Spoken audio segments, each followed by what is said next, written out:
Үзэсгэлэнт оролцож байгаа байгууллагуудаа зориулан дараах зөвлөгөөг хүргэж байна. Ингээд та бүхэн хэрхэн нэвтрэх талаарх зааварчилгааг өгье. Баруун дээд болонд байрлах нэвтрэх товчлуурыг дарж байгууллагынхаа регистрийн дугаар танхимаас өгсөн нууц үгийг оруулан нэвтрэнэ. Ингээд нэвтрсэний дараа баруун дээд болонд байгууллагын нэр, лого оруулах логоны хэсэг харагдана. Энэхүү логон дээр дарж байгууллагын тохиргоо хэсэг рүү орно. Ингээд байгууллагын тохиргоо хэсэгт ороход тухайн байгууллагын нэр, регистрийн дугаар, бусад үндсэн мэдээллүүд, мөн лого танилцуулах, хаяг байршил оруулах ийм хэсгүүд гарч ирнэ. Ингээд логогоо хэрхэн оруулах, хаяг байршлаа хэрхэн тодорхойлж өгөх, мөн танай байгууллагт Facebook, Twitter, YouTube хаягууд байдаг бол энэ чинь оруулах бүрэн боломжтой юм байна. Логогоо бол энэ дээр дараад логогоо оруулах боломжтой. Facebook, Twitter пэйж байдаг бол энэ дээр зөвхөн холбоос оруулахыг анхаарна. Ингээд холбоос ингэж бичнэ. http facebook.com. Тэгээд танай байгууллагын пэйжийн линк гэсэн үг. Ингээд линкээ оруулнаа. Мөн Twitter оруулах боломжтой, YouTube, цагийн хуваараа мөн оруулах боломжтой. Хэдээс хэдэн цагийн хооронд ажиллах цагийн хуваартай түүнийг энэ оруулах боломжтой байна. 10:00-оос 15 цаг ч гэдэг юм уу. Ийм байдлаар энд оруулж өгөх боломжтой байж байгаа. Мөн YouTube холбоос гэж байна. Энэ YouTube холбоос дээр YouTube-ээс танай байгууллагын ямар нэг бараа бүтээгдэхүүний танилцуулга байгаа бол энэ танилцуулга YouTube холбоос дээр оруулан байршуулж болно. Ингэх юм бол үзэсгэлэн үзэж байгаа хүмүүст танай байгууллагын энэ YouTube бичлэг харагдах болно. Ингээд байгууллагын мөн танилцуулгыг оруулах бүрэн боломжтой байж байгаа. Энэ дээр танай байгууллага хизээ үүссэн, танай байгууллагын онцлог, давуу тал юу юм, эрхэм зорилго юу юм, алсын хараач юу юм гих мэтчлэн ингээд бүх байгууллагын талаарх дэлгэрэнгүй танилцуулгыг оруулах боломжтой. Мөн зураг оруулах боломжтой байж байгаа. Энэ дээр дараа зураг оруулах ийм боломжтой. Мөн YouTube-ээс ч юм уу, Facebook-ээс бичлэг оруулаад ирэх бас бүрэн боломжтой байж байгаа шүү. Ингээд танай байгууллага Google Map дээр яг хаана байрлалт юм бэ гэдгээ бас энэ дээр шууд ингээд газрын зураг дээр ингээд чеклээд заагаад өгөх юм боломжтой байж байгаа. Ингээд энэ бүхнийг оруулсны дараа хадгалах товчлуур дараад хадгалнаа гэсэн үг. Ингээд дараагийн зэс нь бол менежерүүд гэдэг хэсэг байгаа. Энэ дээр бол шинээр менежер нэмэх гэдэг зэс рүү ороод менежерийн зургийг, овг нэр, утасны дугаар, имэйл хаягаа тавиад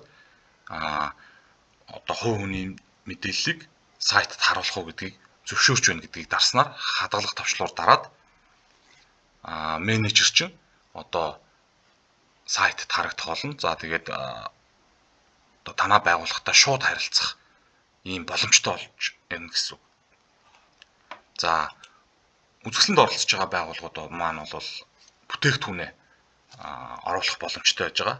Мэдээч хэрэг бараа нэмэх товчлуур дээр дараад бүтээгдэхүүн нэмэх хэсэг гарч ирнэ. Энэ бүтээгдэхүүн нэмэх хэсэг дээрээс та тухайн бүтээгдэхүүн чи ямар ангиллалд хамаарж байгаагаас шалтгаалan барааны гарчгаа өгнө. Гарчиг дээр бол мэдээч хэрэг 1, 2, 3, 4 гарчиг бүтээгдэхүүн нэг дор бичих боломжгүй. Бас та бүхэн зөвхөн нэг барааны гарчгийг оруулна гэдгийг бас анхаараарай. Ингээд барааныхаа зургийг зааж өгнө. Барааны зураг дээр бол анхаарах бас нэлээд зүйлүүд байгаа.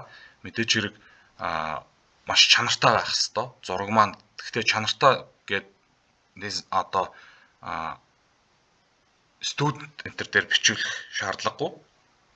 Студиэр зураг хөрөг авах хэрэггүй. Зүгээр гар утаснасаа ч гэсэн сүүлийн үеийн утаснууд маш сайн чанартай авдаг болсон байгаа. Тэгэхээр яаж авах вэ гэхээр бүтээгдэхүүнээ илүү тод харуулсан, бүтээгдэхүүнийхээ одоо хідэн талаас авсан зургуудыг аваад за мөн аль болох цулгуу одоо гэрэлтэй ийм цулгуу фон дээр аваад бүтээгдэхүүнүүдийн зургийг ийш оруулж болно. За тэгээд нэг зураг маань бол 10-аас дээш зураг ингээд оруулахгүй байвал бас маш сайн байна. За бүтээгдэхүүнийхээ зургийг оруулсныхаа дараа үнэ оруулна. За үнэ маань бол та бүхэн одоо үзэсгэлэнд хамгийн одоо доод үнэ ч гэдэг юм уу хямдарсан үнэ энэ ч оруулж өгөөрэй. За энд ингээд үнэ оруулчихъя. За тайлбар хэсгээр бол одоо та бүхэн тухайн барааны талаарх бүхэл онцлог шин чанарыг энд бичих хэрэгтэй.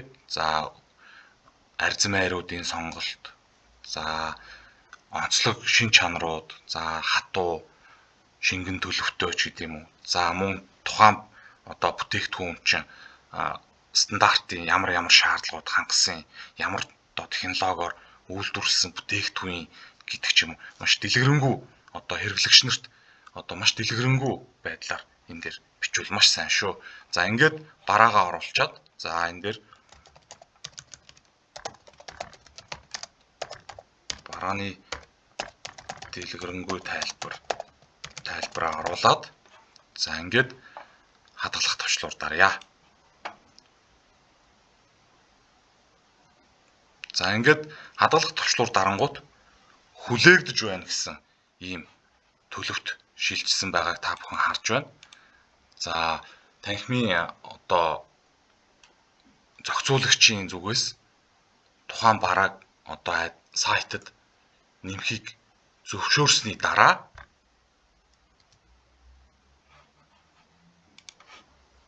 бүтээгдэхүүн маань нийтлэгдсэн төлөвт шилжинэ. За ингээд нийтлэгдсэн төлөвт шилжсэн бараануудаа энэ бараа бүтээгдэхүүн удирдах хэсэгт чинь танд бүгд харагдана. За ингээд үүний дараагаар бол та бүхэнд одоо үзэсгэлэнд орж байгаа компаниудад SMA 2021 гэсэн ийм цэс харагдана. За энэ дээр бол бараа бүтээгдэхүүнээ яг үзэсгэлэнд орох бараа бүтээгдэхүүнээ нэмэх боломжтой байж байгаа. Жишээ нь саяны бидний оруулсан бүтээгдэхүүний нэр гэдэг ийм бүтээгдэхүүн байлаа гэж бодоход энийг үзэсгэлэн рүүгээ одоо та бүхэнд нэмж харуулъя. За нэмэх товчлуур дараад үзэсгэлэн рүү ингээд нэмэх чинь гэсэн үг. За тэгээд энэ маань хаана харагдах вэ гэхээр үзэсгэлэнгийн маань хэсэг дээр харагдах байгаа. За энд ингээд ороод ирж байна. Саяны оруулсан одоо бүтээгдэхүүний нэр гэдэг энэ бүтээгдэхүүн маань ороод ирсэн харагдаж байна. За мөн SMA 2021 гэсэн ийм цэсэн дээр бол танилцуулга засах гэдэг ийм хэсэг байж байгаа. За энэ дээр ингээд дарахлаар cover зураг солих. За мөн үзэсгэлэнгийн одоо хэсэг дээр танилцуулга юм оруулах боломжтой юм хэсэг байж байгаа. За энэ дээр бол засах товчлуурыг дараад cover сольж болно. За энэ дээр cover оруулаад үгэй. За энэ дээр ингээ cover оруулчлаа. За мөн доод талд нь танилцуулга бичээд хадгалах товчлуур дарангууд таны оруулсан cover зураг танаа байгууллагын чинь харагдах хэсгээр ингэж харагдана. За мөн бараанууд ингэж харагдаад, за YouTube бичлэг маань ингэж харагдаад, за саяны оруулсан текст маань энэ YouTube бичлэгний одоо доор харагдах юм байна шүү. За ингээд бараа бүтээгдэхүүнүүдэд нэмсэн болвол та бүхэн бас мэдээлэл оруулах боломжтой байж байгаа. За мэдээлэл бас шинээр нэмэх гээд одоо үзэсгэлэнд оролцож байгаа байгууллагууд ч байт юм уу. За эсвэл одоо бусад байгууллагуудаа мэдээлэл хүргэх гэж байгаа бол энд мэдээллийнхаа гарчийг тавиад за товч тайлбараа бичээд за тэгээ үндсэн одоо мэдээнийхаа дэлгэрэнгүй мэдээллийг бичээд за мэдээнийхаа төрлийг сонгоод за тэгээд хадгалах товчлуурыг дарснаар танаа оруулсан мэдээлэл админ дээр ирнэ. За танхимын зүгээс админ одоо таны мэдээллийг сайтад байршуулах зөвшөөрөл олгосноор сайтад таны мэдээ орно гэсэн үг. За ингээд та бүхэн үзэсгэлэнд орж байгаа байгууллагууд маань бараа бүтээгдэхүүнээ одоо бүгднийг оруулаад за тэгээ үзэсгэлэн рүүгээ бүгднийг нэмээд үзэсгэлэндээ амжилттай оролцоорой. Ингээд та бүхэнд амжилт хүсье.